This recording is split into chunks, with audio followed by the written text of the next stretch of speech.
Hello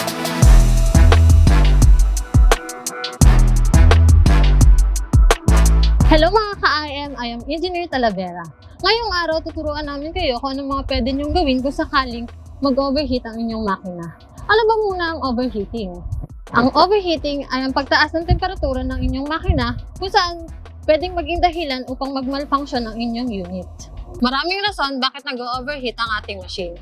Maaaring dahil ito sa baradong air filters, sirang radiator fan at radiator fins, manipis na engine belt, mababang coolant level at sirang thermostat. Ano ba dapat natin gawin kung sakaling mangyari ito? Una, itigil ang ginagawang operasyon pero tandaan na wag nating papatayin agad ang ating makina. Iset ang engine RPM sa pinakamababa at hintayin na ang coolant temperature ay bumaba sa pamamagitan ng pagtingin sa panel gauge. I-check na lahat ang kondisyon ng cooling system para malaman ang naging dahilan ng overheating. Kung ang inyong machine ay nag-overheat pa rin after following these steps, you can give us a call through our service hotlines to further evaluate your machine.